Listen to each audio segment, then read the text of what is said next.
கோடி கோடியாக சேர்த்து மாளிகை மேல் மாளிகை கட்டி அரியணை ஆளப் போகும் கடகராசிக்காரர்களே, உங்களுக்கு இந்த தமிழ் புத்தாண்டு எப்படி இருக்க போகுது அப்படிங்கிறத பார்க்கலாம். அதுக்கு முன்னாடி நம்ம மீனாட்சி ஜோதிடம் சேனலை மறக்காம சப்ஸ்கிரைப் பண்ணிருங்க. காலபுருஷ லக்னத்துக்கு 4வது ராசி கடகராசி. அன்பிற்கும் உண்டோ அடைக்கும் தாள் அப்படின்ற வாசகத்துக்கு ஏத்த மாதிரி எல்லார்கிட்டையும் அன்பா விட்டு கொடுத்து அனுசரணையா போகக்கூடிய ஒரு அன்பான ராசி தான் கடகராசிக்காரங்க. ஆண்டு பலன்களை சொல்லக்கூடிய சனி பகவான், குரு பகவான், ராகு பகவான் மற்றும் கேது பகவான் உங்க ராசிக்கு எங்கெங்க இருக்காங்கன்னு பார்க்கலாம். சனி பகவான் உங்க ராசிக்கு 9ஆம் இடத்துல இருக்காங்க. குரு பகவான் இப்போ கடக ராசிக்கு 12ஆம் இடத்துலயும் ஜூன் மாசத்துல உங்க ராசிக்கே, அதாவது உச்ச வீட்டுக்கே, தன்னோட உச்ச வீட்டுக்கே பயிற்சி ஆகுறாரு. சனி பகவானோட பார்வை கடகராசிக்கு 3ஆம் இடம், 5ஆம் இடம் மற்றும் 11ஆம் இடத்துக்கும், குரு பகவானோட பார்வை இப்போ 4ஆம் இடம், 6ஆம் இடம் மற்றும் 8ஆம் இடத்திற்கும், ஜூன் மாதத்திற்கு அப்புறமா 5ஆம் இடம் மற்றும் 7ஆம் இடம் மற்றும் 9ஆம் இடத்திற்கும் விழப்போகுது. குரு பகவான் தன்னோட உச்ச வீடான கடகராசியில இருந்து தன்னோட சொந்த வீடான 9ஆம் இடம் பாக்கியஸ்தானாதிபதிய மீன ராசிய பாக்குறாரு.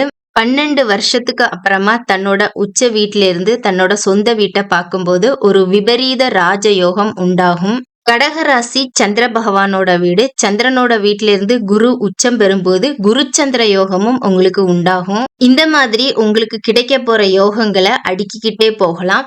பாக்கியஸ்தானத்தை பாக்குறதால நீங்களே கோவில் கட்டி கும்பாபிஷேகம் பண்ணக்கூடிய அளவுக்கு உங்களுக்கு பண வரவு உண்டாகும். உங்களுக்கு கௌரவம் கிடைக்கும், முதல் மரியாதை கிடைக்கும். இழந்த எல்லாத்தையுமே மீட்டு கொடுக்கக்கூடிய ஒரு வாய்ப்பு இப்போ உங்களுக்கு கண்டிப்பா கிடைக்கும். கோவில் திருப்பணிகளை தேடி தேடி போய் செய்வீங்க. உழவார பணிகள் எல்லாம் கலந்துக்கிடுவீங்க. பழங்கால கோவில்கள் எல்லாம் புதுப்பிக்கிற முயற்சியில ஈடுபடுவீங்க. அதுவும் உங்க தலைமையிலேயே நடக்கும். தான தர்மங்கள், நிறைய தான தர்மங்கள் செய்வீங்க. இல்லாதவங்களுக்கு நிறைய உதவி செய்வீங்க. அன்னதானம் செய்யறது, படிப்புக்காக கஷ்டப்படுறவங்களுக்கு படிக்க வைக்கிறது, இந்த மாதிரி நிறைய விஷயங்களை நீங்க இப்ப பண்ணுவீங்க. இஷ்ட தெய்வங்களோட அனுகிரகம் கிடைக்கும். பெரிய மகான்களோட ஆசீர்வாதமும் உங்களுக்கு கிடைக்கும்.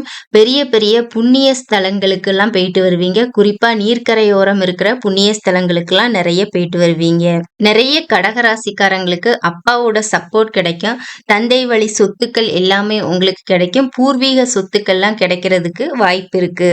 திடீர் மாற்றம் கிடைக்கும். வேலையில திடீர் மாற்றம் கிடைக்கும். உயர்கல்வி படிக்கணும்னு நினைக்கிறவங்களுக்கு அதுக்கான ஸ்காலர்ஷிப் கிடைக்கும். வெளிநாடு போகக்கூடிய வாய்ப்புகள் கண்டிப்பாக கிடைக்கும்.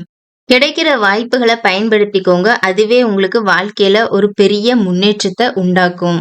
அஷ்டம சனி முடிஞ்சிட்டதுனால அதுவே உங்களுக்கு ஒரு பெரிய ரிலீஃபா இருக்கும். உங்க மன குழப்பமெல்லாம் விலகி இப்போ ஒரு தெளிவான மனநிலையில இருப்பீங்க.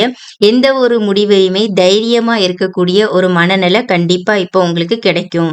உங்க ராசிக்கு 5ஆம் இடத்துல குரு பகவானோட பார்வை இருக்கிறதுனால குழந்தை பாக்கியம் கண்டிப்பா கிடைக்கும். பூர்வீகம் சம்பந்தப்பட்ட விஷயங்கள், சொத்துக்கள் எல்லாமே உங்களுக்கு சாதகமா இருக்கும். கலைத்துறை சம்பந்தப்பட்ட விஷயங்கள்ல அதிகமா ஆர்வம் காட்டுவீங்க. எதிர்பாராத லாபம், எதிர்பாராத பணவரவு கிடைக்கும். நிறைய இன்வெஸ்ட்மெண்ட் பண்ணுவீங்க. அந்த இன்வெஸ்ட்மெண்ட் மூலமா உங்களுக்கு ரெட்டிப்பு லாபமும் கிடைக்கும். பண விரயங்கள் எல்லாமே சுப விரயமாவே இருக்கும். குழந்தைகளுக்காக செலவு பண்றது, திருமணத்திற்காக செலவு பண்றது, வீடு கட்டுறது, நிறைய இடங்கள் வாங்குவீங்க, வீடு கட்டுவீங்க. வீடுனா சாதாரண வீடா இருக்காது. பெரிய பங்களா மாதிரி, மாளிகை மாதிரி, அரண்மனை மாதிரி பெரிய வீடா கட்டி வாழுவீங்க. இதுவரை காதல்ல, திருமணத்துல பிரச்சனை இருந்தவங்களுக்கு இப்போ குரு பகவானோட பார்வை இருக்கிறதால காதல் உங்களுக்கு சக்சஸ் ஆகும். திருமணத்திலையும் நீங்க எதிர்பார்த்த மாதிரி வாழ்க்கை துணை உங்களுக்கு கண்டிப்பா அமைவாங்க. 2ஆம் இடத்துல இப்ப கேது பகவான் இருக்கிறதுனால யார்கிட்டையும் வாக்கு கொடுக்காம இருக்கிறது நல்லது. நான் செய்யறேன் அப்படின்னு சொன்னீங்கன்னா அதை உங்களால கண்டிப்பா செய்ய முடியாது. அதனால யாருக்காகவும் வாக்கு கொடுக்காதீங்க.